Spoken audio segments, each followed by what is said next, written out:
Hostess oina phajinnakhiba Naga taruk amasung Kuki taramari maraibak tamba ngamdri. Deputy CM anina kanna hotnaduna operation chatharabasu kanaba phongdri. Thadou Church Leader ahum hatkhibani thodok matung Kuki amasung Naga animaki kangbu singna hostess oina phajinnakhiba Naga taruk amasung Kuki taramari maraibak hausistu tamba ngamdaba fibamda leiri. Imung manungi maikidegidi phajinnakhiba Naga taruk adu khudongthiba nanglamlagadi haibagi chauna thazaba leiri. Nakal animak na hostess oina phajinduna thamnariba ki matangda lengak asagi deputy chief minister losi diko amasung nemcha kefgen anina mapung oiba daita lojuna church leader civil society organization Indian army police amasung central intelligence sing yauna kanglof animaki mihut singal lonina phajinduna leiriba sig ase Thadoraknaba yamna kanna negotiation chathabagi thawong sing chathari adubu hauzik fawa positive result amata fangba ngamdri. Leikhai tadana leiriba fibam asina maram oiraga ngarang thangza numita security force singna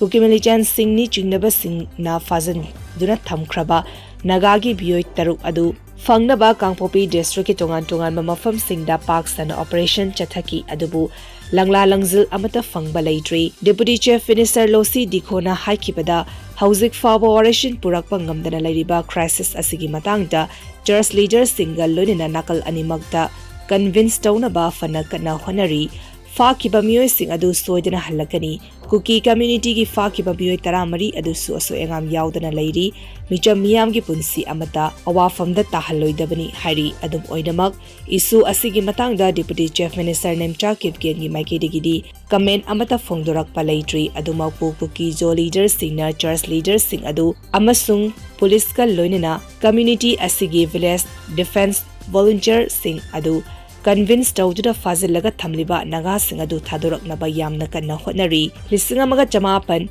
marifudara gi anganba sarukta Kuki amasung Naga anigi marakta thokiba hatna sunabagi thodok sing adu church amasung IB personal sing gi matengal lonina madugi warashin amak purakpa ngamki. Mataw asigumna leiriba isu asigi matangda su misimina yaudana warashin purakpa ngamgani haina Kuki jo students leader amana phongdoklakli. Union Home Minister Govindas Konthauzamgi maikidigi sunakal anina phajinduna thamliba miyoi kun adu aso engam yaudana thadoraknaba community animaki church leader singa mifam toina pangthoktuna hotnari loinena yamna luraba tanfam asida state asigi law and order gi fibamda hena kaihallak payaba tonga sing miyamna thazabiganu hairi. Marak sida Naga singna hostess oina phajinduna thamkraba Kuki jo khunja sing adugi imung manungi maikaidegidi makoi ki phajinkraba imung manungi miyoi sing adu athubada thadoraknaba mari leinaba singda appeal tawrakli. Makoina phajinduna thamliba miyoi sing adu hauzik thokliba hingsagi thodok sing natraga kulai paiba activity amataga mari leinaba natte phajinkhiba miyoi taramari adugi manungda tarahumdoina tafau Kuki village tagini aduga amana hongbung village tagini phajinkhiba sing adu athubada tekta kaidana thadokpiyu haina mari leinaba khudingmakta khutlonaduna haizari lorina state asida athuba matamda santi lakani habigi thazaba thamli haina imung manungi maikidigi national media gi unaba amada phongdorakli. Leipak nungsirabadi thawai kathokpa ngambagi thouna leigadabani Megan.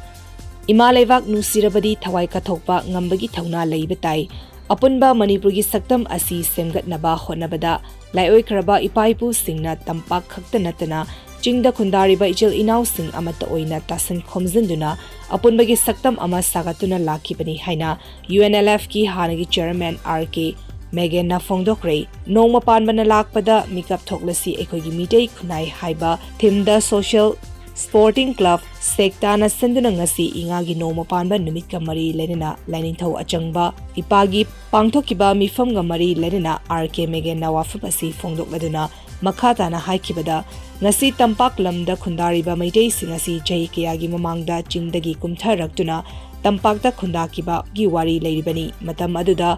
tampaki mafam singasi ising tungba pat oina leirami matamgi matung inna miyamna khundaba haurakpadagi mafam asi kangfal oikibani hainei matam adudagi hauna nongpok nongchof awang amasung kharomdagi kumtharaktuna tongan ba chanabi kaya semkiba saktam amani ngasi ekhoina uriba Manipur asi lamdam asigi civilization amasung ngasi ngarang semlakhiba nate Chahi lising kaya changna semlakhiba civilization amani civilization asi kaihandana aikhoigi ipaipu singna ngak selaga thamlambani haibasi aikhoina kaidongaida karoidabani ipaipu singna semgat piramba civilization adugi mapalna ngasi malemgi mamangda aikhoina aikhoigi identity masak takpa ngamlibani laibak thibadi ngasi aikhoigi iramdam asi mache tana thugairaktuna lekha tarakliba asi maiteina sontharakpadagini haiki Kuki manungi internal issue na maram oiraga Thadou Church Leader sing adu Kuki militant singna hatkhibani Liyangmei Union haukiba me tara hundoida Kuki militant singna ambush tawduna Thadou religious leader ahum hatkiba kaya amana asokapan nanghankhiba thaudok adu yamna laibak thiba thaudokni Kuki community gi manungi oiba issue na maram oiraga su militant singna mapung fana control toba amasung Kuki singna namna taba Scotland village ta mara leizadaba church leader ahum awafam da takibadu yamna thamoi kainingai ni haina Liyangmei students union na thadorokpa cherol amana hairi cherol asina makha tana hairibana thaudok aduda chenariba mara leiba sing adu chapchana khangdana amasung mapung faba verification amata tawdana Kuki inpi manipur gi maigedegi hathu na thaudok adu jalyangrong naga amasung NSCN IM da chathakibani haina maral sirakliba adubusu yaningdaba phongdoklakli naga singi pari puri gi lamda khundariba illegal Kuki immigrant ama oiriba Leilon Taifai gi group singna thaudok thokpa numit me tara hundoi gi ayukta mara leitaba naga civilian sing adu fakhibani makoina faraga pukiba naga civilian sing adu haujisu mafam khangdana leiriba tension amasung tangdu leitadaba fibam asigi khulang laman oina naga volunteers singna numit adugi numidang pung manga taba matamda Senapati district headquarter amasung Irengban village cha chathok sasin tawriba Kuki micham sing adu fakhibani adubu naga singna phajinnakhiba Kuki sing adu humanitarian ground da ningthina loina bagal loinana asoi angam yaudana thamli Kuki singna